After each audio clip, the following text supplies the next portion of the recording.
people join us later, we'll just pick it up. Yeah, that sounds good. Yeah. So since we don't have a big crowd, we can still do introduction. So I like to know people before I really start lecturing, although I do that a lot. So I typically have the 3 steps. So 3 things we can share with each other: your name and what you do, and then something about your hometown or your hobby if you want to let people know, and then something people wouldn't expect about you if they just met you for the first time. Like we basically just met each other. So I'm gonna get started. My name is Xue, but I have people call me Snow because when you spell it like Xue, if you don't speak Chinese, you will say something like Zu, and that sounds like foot in Chinese, and it's not very pleasant. So I think snow is good because Xue means snow, and I was born in winter. That's just how I got my name. Pretty random. And I am a Chinese lecturer at Boston College and Bunker Hill Community College. And I got hooked up with tea when I was like 3 years ago about that. And I did a training in China, passed the test, so become a tea specialist. I typically tell people you won't get poisoned if you drink tea from me, but unfortunately, I'll be the one that's drinking today, which make me feel really bad. uh, but we'll see what we can do to make you kind of happy too.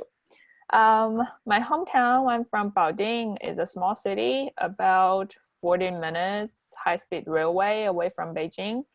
But if you drive, it's about an hour and a half.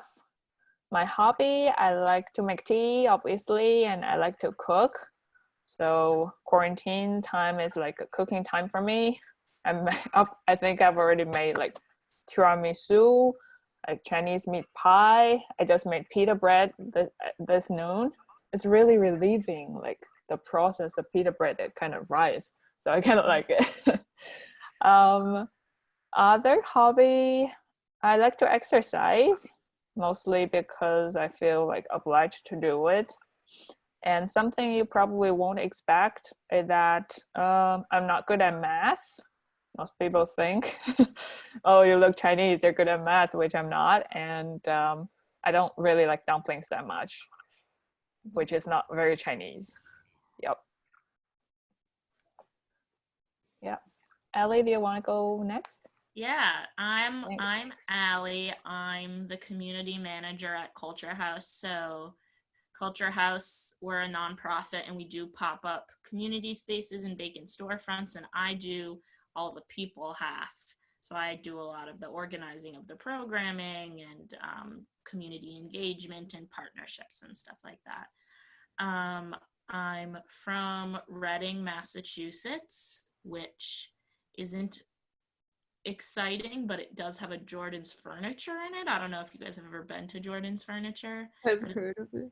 yes, it's a wild experience. So our Jordan's Furniture has a jelly bean statue of the Big Dig that's like 20 feet tall. Oh, It has a Wally the Green Monster eating a Yankees player, like a mechanical Wally the Green Monster that's like 10 feet tall.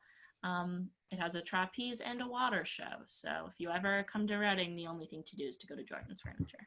Um, Hobbies, I feel like I have to develop still, but me and my roommates have been doing a lot of yoga, which I enjoy.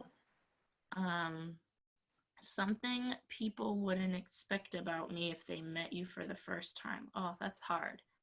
Um,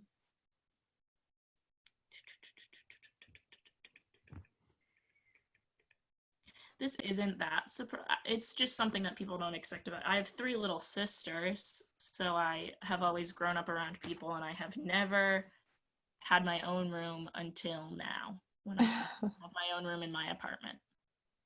Cool. And also, I think people probably want to expect that you finished your university in Copenhagen. Is that? I didn't finish it there, but Oh, I did do a semester there. oh, like And that a is, exchange program? yeah, which is Oh, a big which was a big we talk about a lot because both me and my colleague did it, and that was a big inspiration for Culture House. So cool. Yeah. Hi, I'm Natalie. I am not doing anything ATM.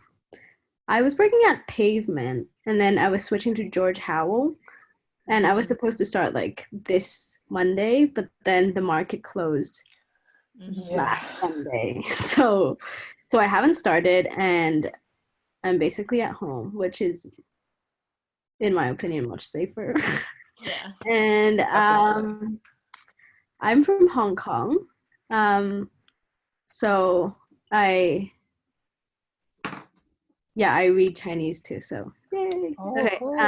Anyway, um, my hobby, I don't really have a hobby, but I'm like trying out a lot of pour overs right now, which is coffee. And I've been experimenting probably like three cups a day, like three tries a day.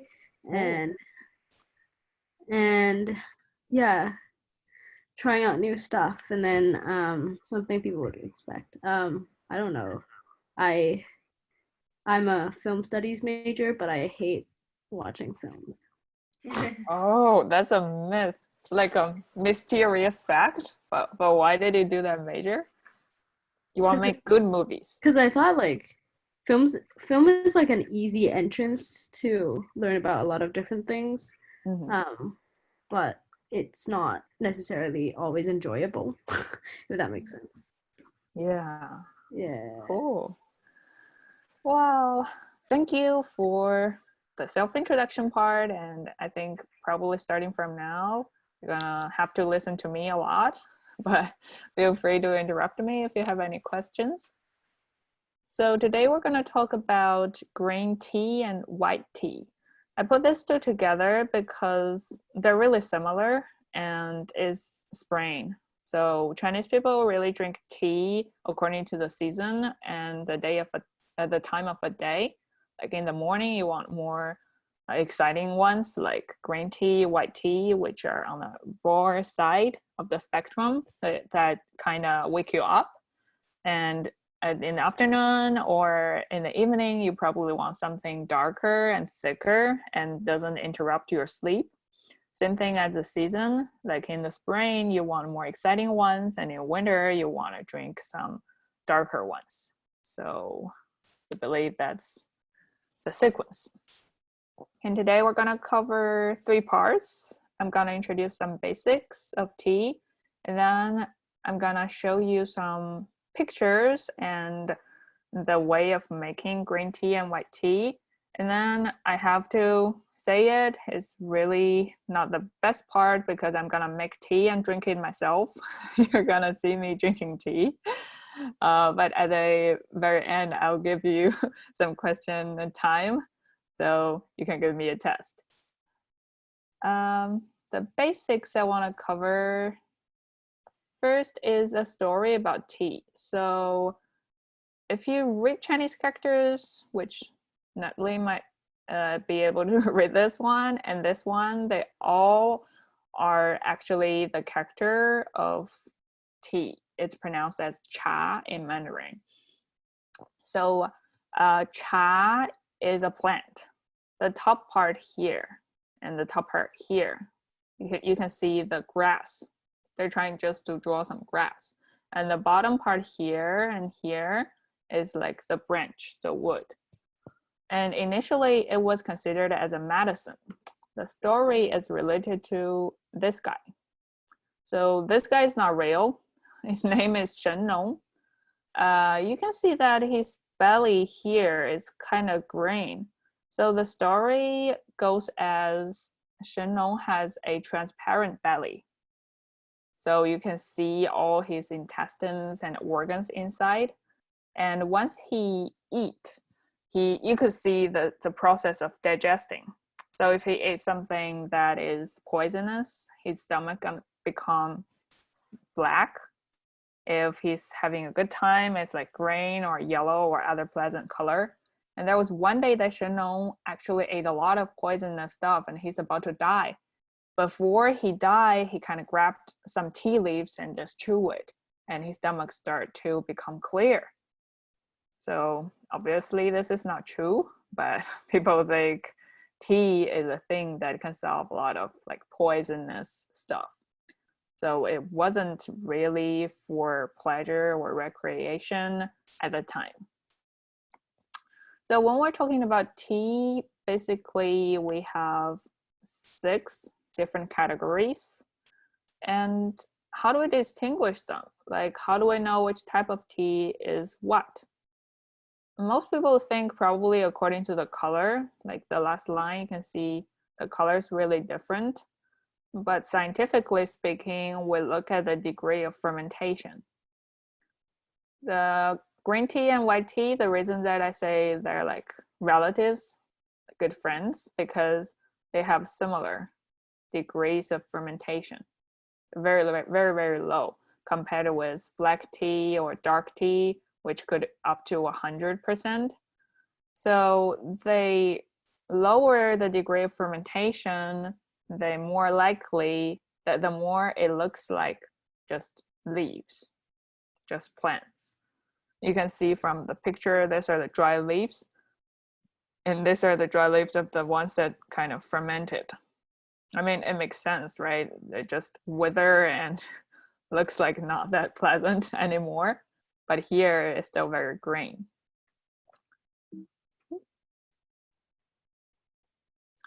If the tea got different degrees of fermentation, you probably need different water temperature to cook them, especially green tea and white tea. Actually, under all those categories, the biggest temperature-wise factor is not what type of tea is it. It's more like which part of the tea tree it is. So actually, all of this tea are originated from the same plant. So there's only one kind of plant that is the tree of the tea. But because we process it differently, it has different flavor.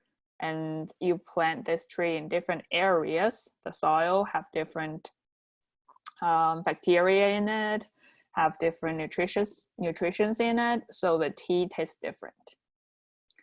So today, when we're doing green tea, I actually I'm gonna use some jasmine tea. So jasmine tea is like this.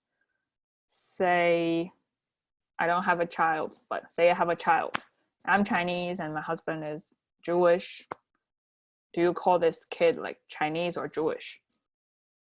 Probably like both right, both not. So that's like the jasmine tea. Jasmine tea is what we call flower tea. It's actually green tea plus some jasmine flower. The best quality jasmine tea, you don't see jasmine in it because they put jasmine in the green tea, and after the tea leaves absorb the scent, they pick it out and then put more jasmine tea in it and then pick it out.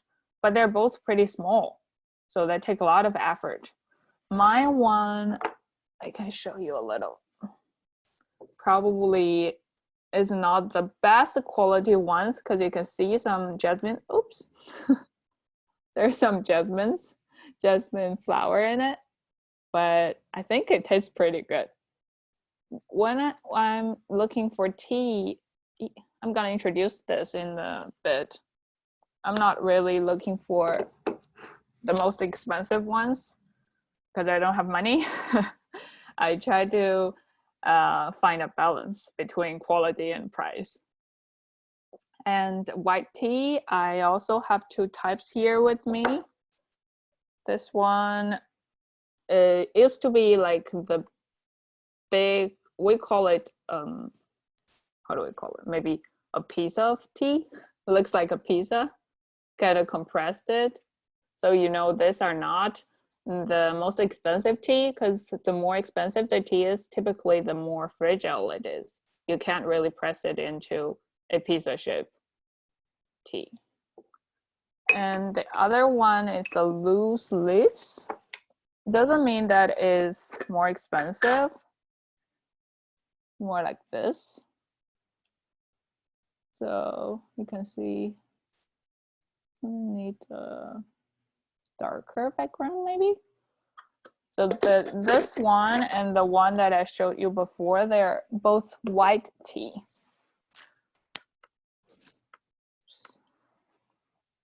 Okay, so appreciation of tea. I think that is a very formal and a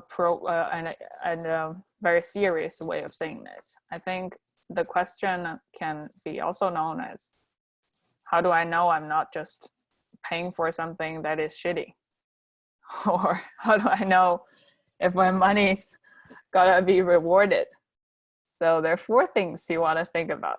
The first thing is really just look at the tea, both the dry leaves, and afterwards, after you're making tea, you also have the tea leaf at the bottom of your cup, right? So basically, you're looking for the tea that is more intact, because the better the tea is, one, the more tender it is. So it'll be the very, very tip of the tea. And also, if the tea is not that good quality, people may cut it up to give it more flavor. So that's not a good sign. That's why Lipton is not really the tea that you want if you're a tea lover. And the second one is to smell. You want to smell both the dry leaves and the tea soup. They may smell differently, but I'll say trust your nose and your tongue. If they don't like it, just don't buy it.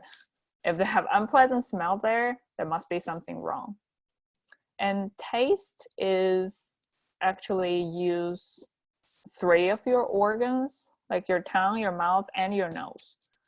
When you're drinking the tea, smelling the smell is an important part, other than just having the hot water go through your mouth. I will demonstrate it in a little bit. And then just think, would I pay the same price again if I got the chance to buy it again? If it's a yes, I think, yeah, that's a good deal. Probably want to buy that tea. So about green tea and white tea, they are made differently. Like I said, all the tea, they're actually just one plant, but being made differently. So green tea is called 绿茶. 绿茶 got 3 steps, like the critical ones. Of course, for all teas, you need to take it off the plant and put it somewhere before you start making it. But for green tea, the most crucial step is actually this one. It's called fixation. As you can see, this guy, question? Yeah. When you say it's like the same tree, does that mean like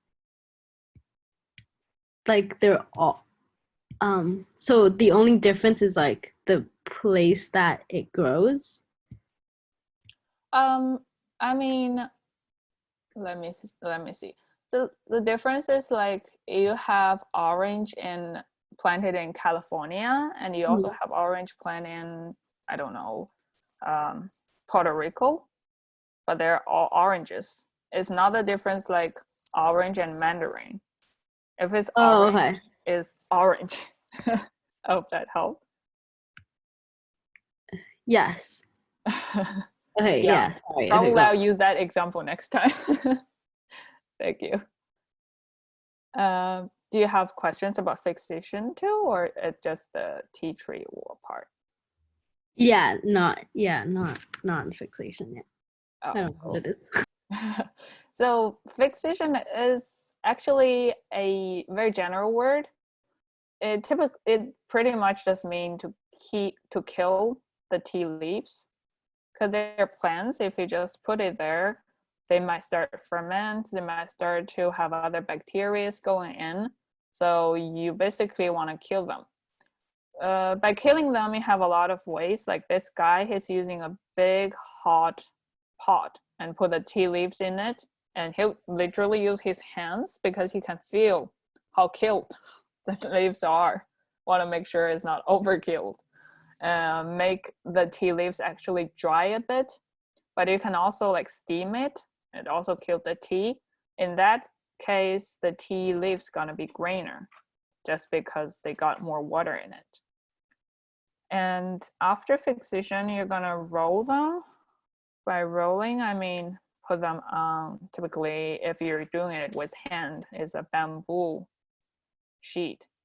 And you want to roll them so the walls of the cell, they can rupture, have the material coming out. That's basically it, because for all tea, the last step is to dry it. It's plant. You gotta dry it to the degree that there's no other bacteria going in and just destroy the flavor.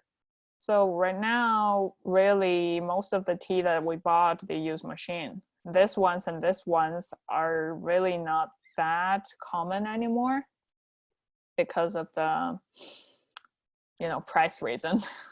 These are very rare. Probably you need to go to the mountain where they're planting tea there to have tea like this. And for white tea, which is pronounced as 白茶, literally just white tea, you can see it's very easy. Take it off, wither. You can put it outside. I don't know if it's blocking. You can put it outside under the sun, but it shouldn't be too hot. You shouldn't burn the leaves. Or if it's really too hot, take it indoor. But that's gonna just make the whole process much longer. So basically just withering and dry is the most natural way of making tea, I guess. This is what we really think is original way of making tea, because people didn't know a lot about it.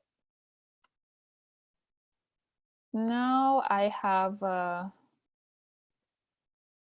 actually a question part. So do you think this is green tea or white tea? The first one looked like this, more like a very thin needle. Thin is a good thing when you're talking about tea. It means they're very fresh, very elegant part of the tea, because it's like the very top, the tip of the tea. So do you think it's green tea or white tea? I should use annotator. Wait. I will go opposite and say that it's white and it's like a trick question.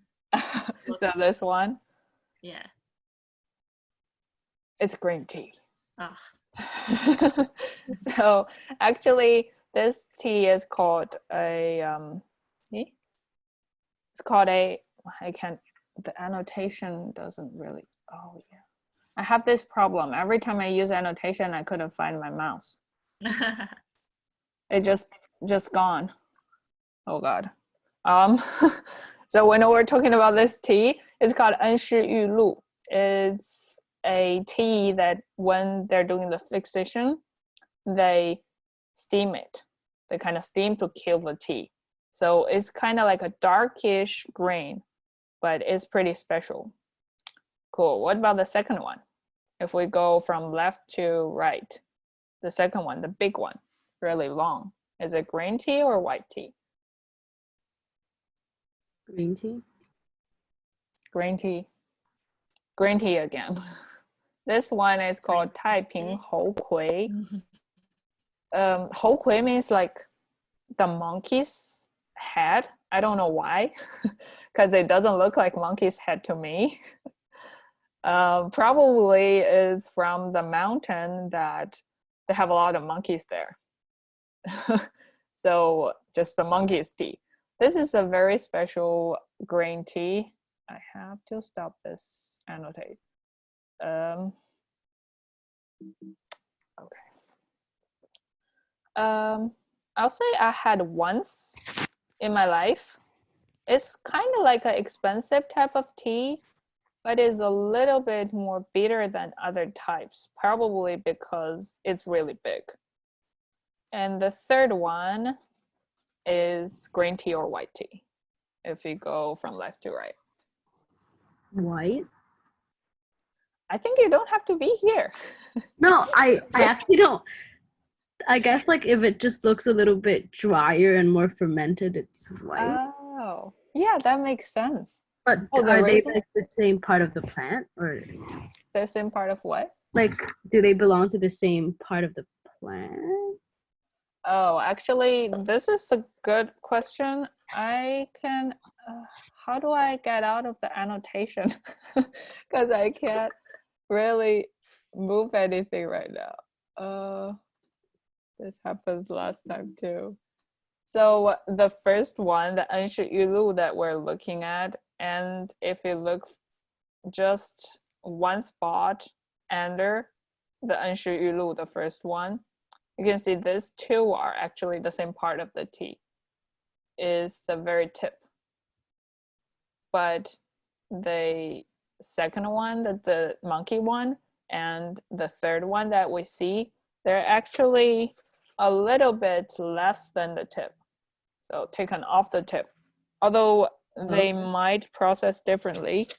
I'm trying to find an example. Okay, this is a good one. So this is the same T as the third one in the picture.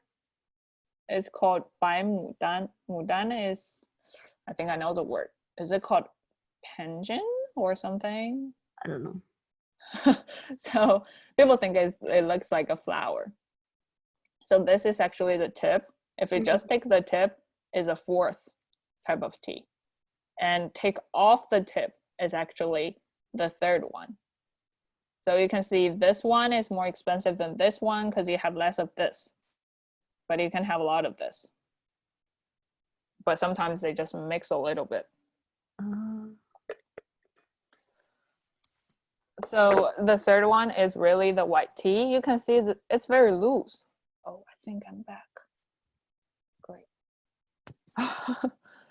It's very loose because one, this part is kind of fragile, and two, if you really want to make a more economically suitable one, you'll make it like this.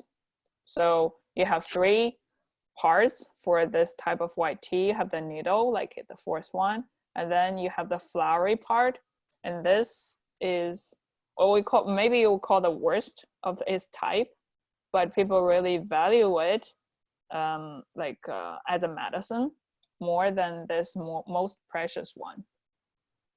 People would, where you can plant the tea plants, there are a lot of mountains. So it's traffic is very difficult to get out of the mountain. Is very difficult. But if you have, say, a high fever, what can you do? You can't really get a doctor that fast. So people actually use white tea as a type of antibiotic. It works basically the same way. So you drink a lot of this white tea and you overcome it, but only in the condition that it has to be stored properly for 3 or 5 years.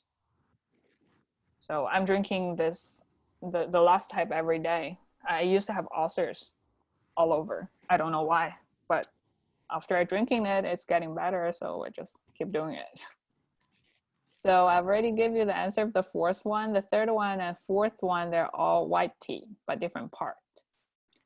This one is the flower one, and this one is called 白毫银针, means silver needle with little fur on it. So try to picture how it looks like. What about this one? Is it green or white? Looks like a hibernation. Green. Yeah. So this is green too. This one, and what about this one? Green.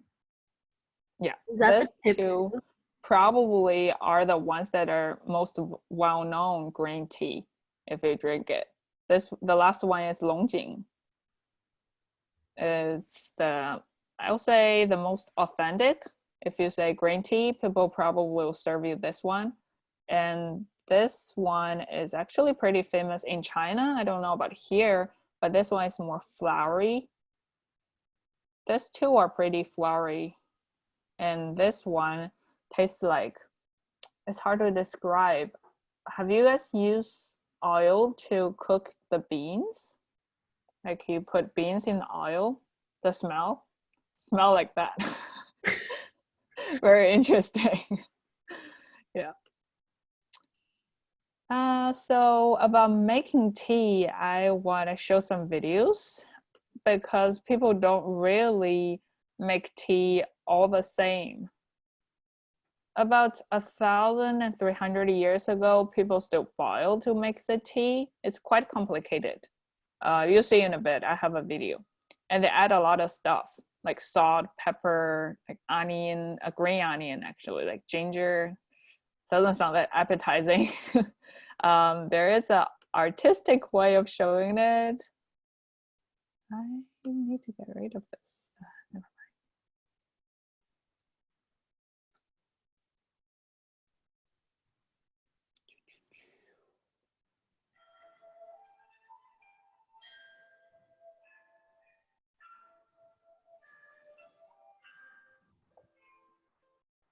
So they bake the tea first and then prepare, smash it, refine it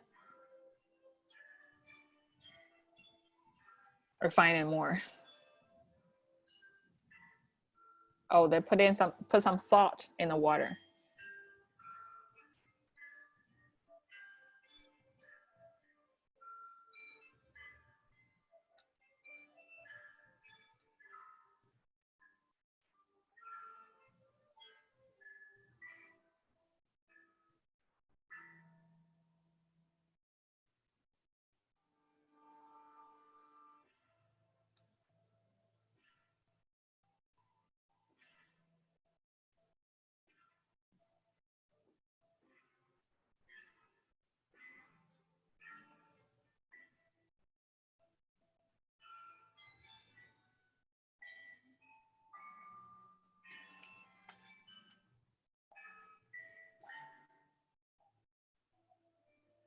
The color is so interesting. Their makeup are like also makeup at the time. People really work around like this.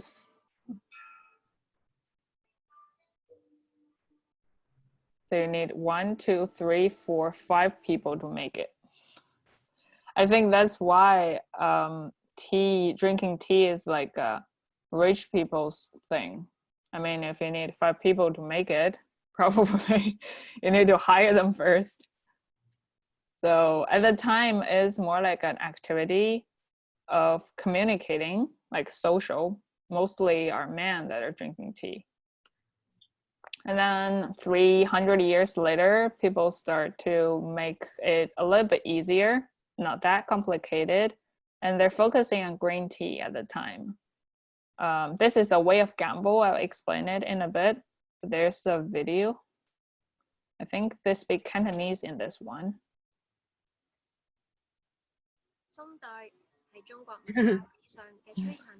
I have to read the subs. I don't know. 追求雅致嘅生活品味，點茶、插花、畫畫、焚香，成為佢哋嘅生活情趣，被統稱為宋人生活四藝。茗茶文化風行於社會各階層。宋代嘅茗茶方法與現代嘅泡茶方式有好多鮮為人知嘅不同之處。宋代茗茶以點茶法為主，點有注滴之意，做法係先將茶餅磨成茶末。將茶末放喺盞入邊，再由湯壺中注入沸水，攪勻後就可直接品嚐。宋代文人興起鬥茶比賽，比較茶筅擊忽茶湯時所產生嘅湯花，以湯花緊貼盞緣越持久為勝出標準。茶色則以純白為貴，所以黑色茶盞最能夠襯托茶色。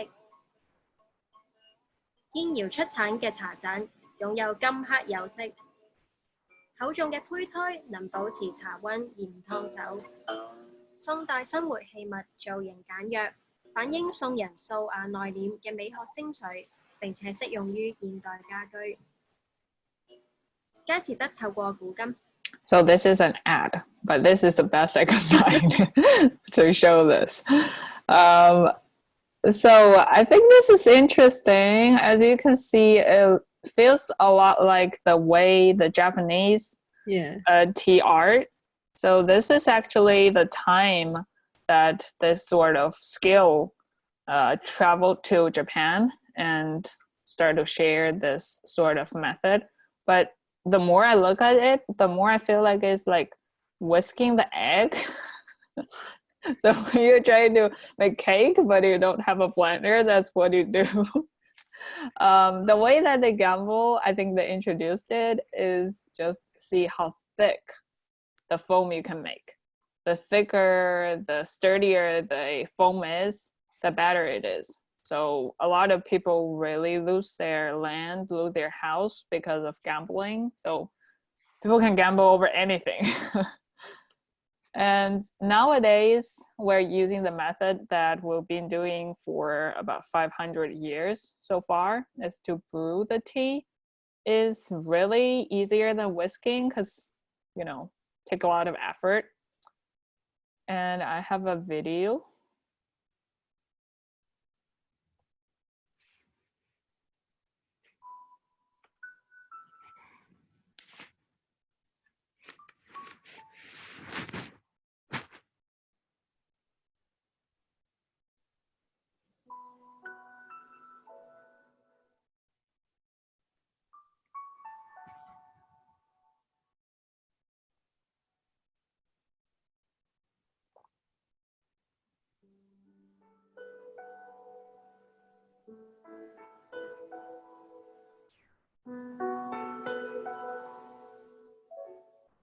So this is the white tea, the tea that she's using.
It's kind of long, is it? So performing tea art and making tea like in daily life or to serve your guests, they're pretty different. Because if you really take that long for the tea to stay in the teapot, the tea that she was using probably is fine because it's more like older leaves. But if you're using very delicate ones, that could be a problem. It's either very bitter or the color is gonna change. So it's actually not the best. Oops. I thought I'm gonna be able to make it, but looking at the time, I think we're about to be there. So how about let's take a look at what do you need to make tea. And I hope I can do it in person in the future. Okay, so as a set that I'm using today, you have the big tray that holding everything. This one is called a tea ocean or tea sea because everything swim on it. And my favorite part is him, the snail. It's my tea pad. You typically put it in the corner of your TC, wherever it is. So the function of a tea pad could be, it could even be a plant if you want, put it here. But for plant, you can do the same thing as you do to him. Like if you have some leftover tea that you don't want, you can just power it onto this tea pad. It's not implied. Otherwise, it's gonna be messy all over the TC. And this one, it's not my makeup brush. Everybody says that. Is to help you to clean the teapot if there's tea leaves in it. And I guess, oh, this is a tea towel because you can get really messy when you're making tea. And these are 2 teacups. This one is a tea lotus. It looks like a lotus before it blooms. The bigger end is for you to put the tea in, and the smaller end is for you to ask the tea to come out. So you can also have that kind of control. And this one is called a fair cup. Interesting, huh? So why do we need a fair cup? Why don't we just take a pot of tea and just give it to everyone? What's the point of having a fair cup? I don't have my filter here. Well, although some of the teapot, like this one, I don't know if it's possible to see, they have this little filter in there, but sometimes it doesn't work that well. And even if it works well, I give the first person the tea and then the second person, this is a lotus, not right? And then the second person, then the first person gonna have less tea in it because it's the top part, it's more water. And that the last person got a very, very thick tea that can be bitter, and it's not fair. So instead of giving everybody tea directly, you put it in a fair cup first to homogenize it, and then use a fair cup to serve every person. And this is what's in the PowerPoint actually. You can see this is the 6 guys of making Chinese tea. This one, obviously, is just the home of the rest of 5 guys. So it's like the shell of the 5 guys. And the one that we use most frequently is probably this one.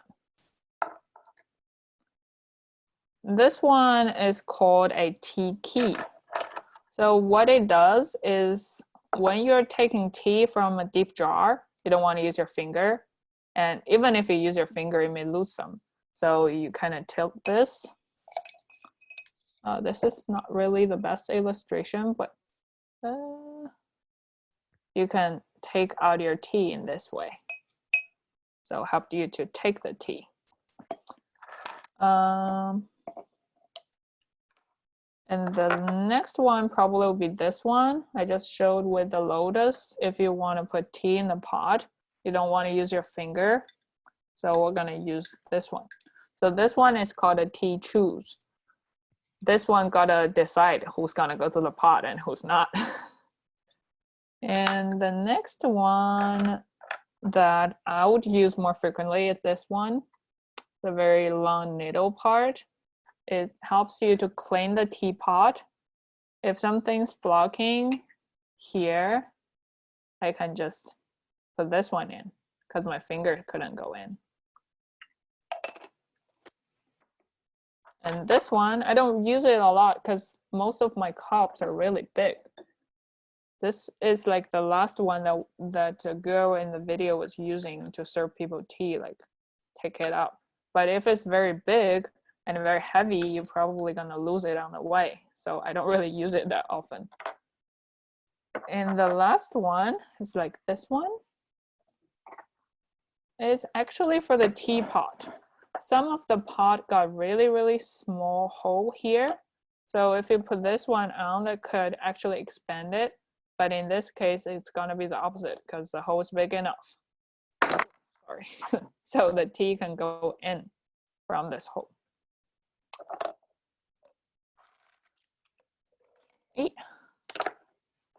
All right, I think this would be the introduction that I have for the day. If you got any questions or ideas, and thank you for coming. Why did in the video she do the things with like heating up all the materials like before, like where she was pouring the water and then poured it out? And Yeah, that's a good one. So that has actually two functions. One, all the things that you're making tea with are mostly like either china or glass. If you just put very hot water in china or glass, it could explode. You don't want that to happen. So you want to make sure the temperature is even for all of the stuff. And also it could actually rise the aroma of tea because they need high temperature to feel like, oh, it's also a way to clean up the tea set. Could be dirt on it, could be like people using it. So yeah. And for like different teas, like black tea and like the whole spectrum of teas, like different like the sixth one. Yeah. Why is there like different temperatures to brew different teas? Oh, so this temperature, let me find the slide. So this temperature here is actually for the best flavor. But if, say, you are evaluating a tea, you're not trying to have it for fun, you want to know if it's a top grade, top tea or medium tea or not the best tea, you use 100 Celsius water all the time. But that really tastes horrible. I tried. So a lot of the times you drink the tea, you don't like it because they're bitter. Mm-hmm. I'll say 8 out of the 10 of the situations is because the water is too hot. Oh, there's actually a trick. So how do you know if, it's 100 Celsius because it's boiling, but after it boiled, how do you know whether one is it 70 or 80? You put a thermometer inside? I have that answer a lot, but unfortunately, we don't have a thermometer in the tea set making process. So I have a trick from my teacher. She said, use your ring finger. Mm-hmm. So if here is like a pot of hot water, if you use your ring finger and put it on the surface, it's the temperature is hot, but you can bear. It's about 70. But I couldn't bear it all the time, so I still don't know what is 70. It's really hot. So, but she said if you could bear, then 70. I probably need to use other fingers, but ring finger is the most sensitive one. So Nice. that makes sense. How is it like the way that they whisk the tea? Like how does it taste different? Like brewing vs whisking. Oh, so whisking, we're only talking about the tea like matcha. So one matcha is green tea. Mm-hmm. So we're not talking about any of this. Oh, so And you can't do even, that. Oh, okay. Sorry. sorry, So you can't do the whisking for the other teas? not really. I mean, probably yellow tea and white tea because they still look like the tea leaves, right? But Mhm. we've seen pictures of this dark tea and black tea. I mean, even if you kind of make them into powder, probably they won't be that flavorful. I see. Yeah. So whisking is not what we do anymore, and Mhm. people spend a lot of time trying to restore the process. I think there is some progress recently. I see.